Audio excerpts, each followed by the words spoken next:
เขาคนชื่อตัวยืนตรงหลังเพื่อนพี่เขาเจ้าเลยละนั่นโอเคสบายคอยเปิดคลิปไหนสบายดีพี่น้องมื้อนี้ตอนเย็นมื้อนี้บอเป้สิมาสะพายคลิปน้องสาวเนาะเป็นวันเกิดของน้องนุชพี่น้องมาดูทุกคนว่าเค้กที่บอเป้อยากสะพายน้องสาวจะเป็นยังไงมาใกล้ๆน้องปิดก่อนเนี่ยน้องประตูก็ลืมอัดประตูก่อน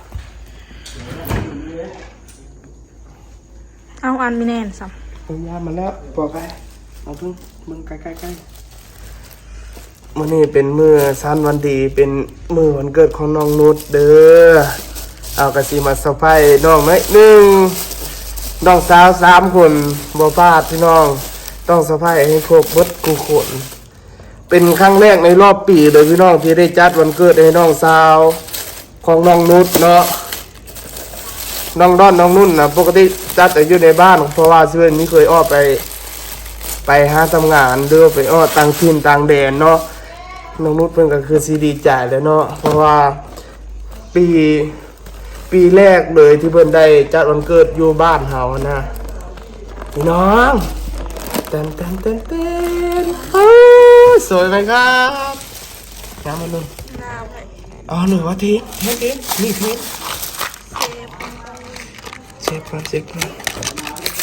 ยิงได้โอ้ยน้องสาวหาเนาะต้องสวยต้องงามเราต้องจัดงามตัวบ่เราต้องปักก่อนเนาะอันนี้นะบอเป้ซื้อ140 บาทพี่น้อง3 ปอนด์เด้อนี่นะวันเกิดน้องแต่ละคนบอเป้จัดให้ทุกคนได้พี่น้องเอ้ยบ่พลาดได้น้องนุ่นเดือนหน้าเนี่ยมันเกิดของน้องด้อนแม่นบ่น้องด้อนแล้วก็ต้อมากระเจ้าแม่นบ่ผมบอลครับผมแม่นบ่หน้าที่เขาคือมาเอฟมีแม่ผมหวานผมจะยิงมาโดดมาเบิ่งดูนี่งามอยู่ว่าไปซื้อคักบ่คักเลยบ่เลยตาคักเลยเบิ่งมันนี่เฮาก็สิมาตายเนาะเซฟทั้งกลางตายก่อนหมู่เพื่อนสิเพิ่นก็มาสะพายเพิ่นอยู่เด้อติดตามเบิ่งพี่น้องตอนนี้ยันน้องนุชเป็นทู่ตาเบิ่งกันเลยพี่น้องเด้อสิมาสะพายน้องสาวเฮามื้อนี้ก่อนสิกินสิหยังก็เฮาต้องเป่าเค้กก่อนเนาะ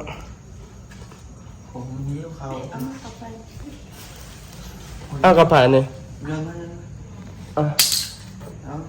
แล้วเด้อแกเอาไว้แล้วมันเดี๋ยวพุ่นเด้ในจานมันเดี๋ยวจานมันบ่งามมาดูสุดยอดเลยเนาะนี่นอนเป็นทางพื้นนะจานเนาะใจเย็นพี่น้องงามบ่สะพายน้องสาวเนาะด้วยอย่าลืมแฮปปี้เบิร์ธเดย์นำกันได้ไปมันมองได้นี่มองได้นี่แฮปปี้เบิร์ธก่อนนะครบรอบ19 ปีครบรอบ19 ปีของน้องนุชนี่เนาะบอเป้ก็ใส่ตัวเลขนี่เด้อนี่เห็นบ่เลข1กับเลข9นี่เด้บอเบ้เคียงใส่น้องนุชพี่น้องน้องนุชแฮปปี้เบิร์ธเดย์น้องนุชไปพี่น้องทุกคนไปกันเลยเนาะ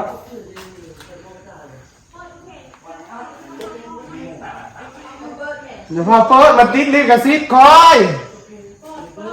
ห้องเอาแฮปปี้เอาห้องสวยกันแล้วมั้ย Happy birthday to you เขาอยากจะมาเรียน Birthday to you ตรงนี้มาแล้วto you เอาเฮ้ย Happy birthday to you Happy birthday Happy birthday พ่อไม่ไหว Happy birthday ต้องมือพ่อไม่ไหว Happy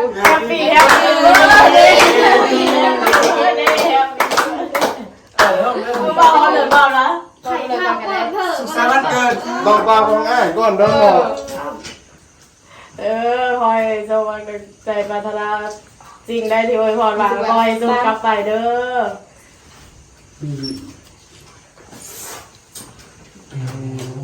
ปังปังปังปังเด้งเด้งเล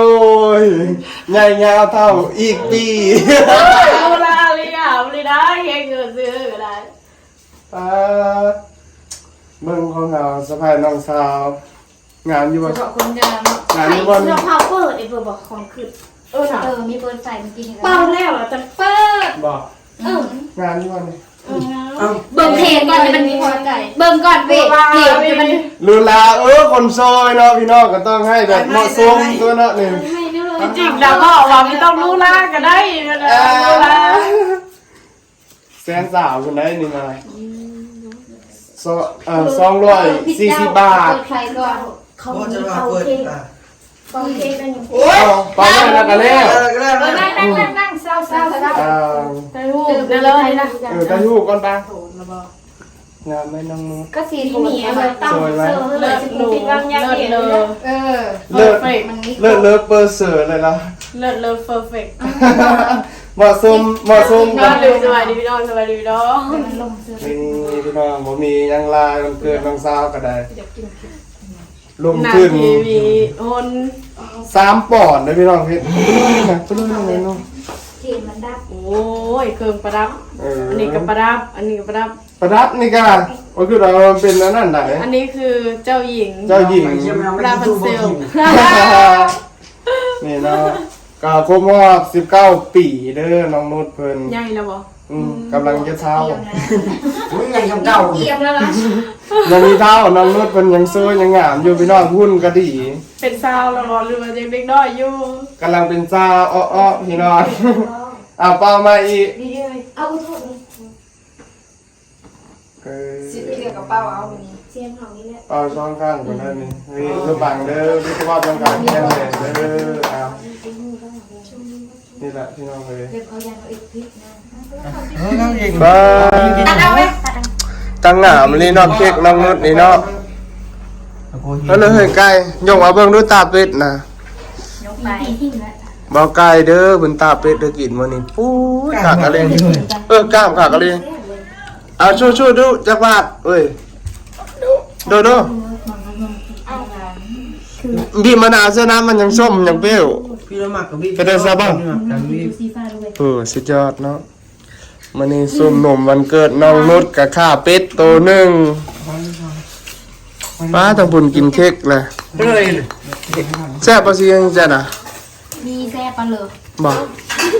มีเรื่อง วาน ลองมาสิเบิ่งดูนี่ตัวนี้นะนี่ของน้อง เล่น ของน้องนุชนี่ป้า ต้องเล่น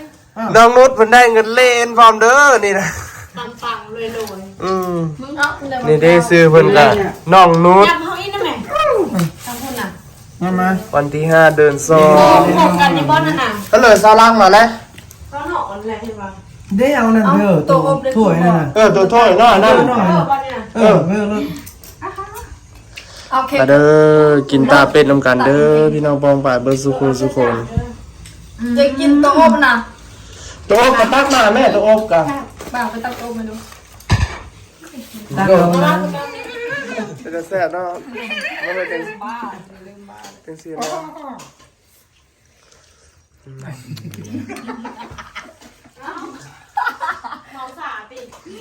ยังเบาเค้กเลย โอ้ยกูลืมสาวเสื้ออบแล้ว ฮะ ลืมสาวแล้ว ดีแล้ว โอ้ยจิบ่ แล้วบอกผม โอ้ยจิ ยังมีหอม โอ้ยจินั่นแหละด่ามันเกินไป รถเอามาดูบวงนะอันนี้ก็คือตักบอก มันเป็นโอ๊กเด้อ เอาหม้อเอาหม้อถ้วยมันจะกระดูก นี่เด้อพักเจ้าเด้อกินเด้อพักนี่เด้อ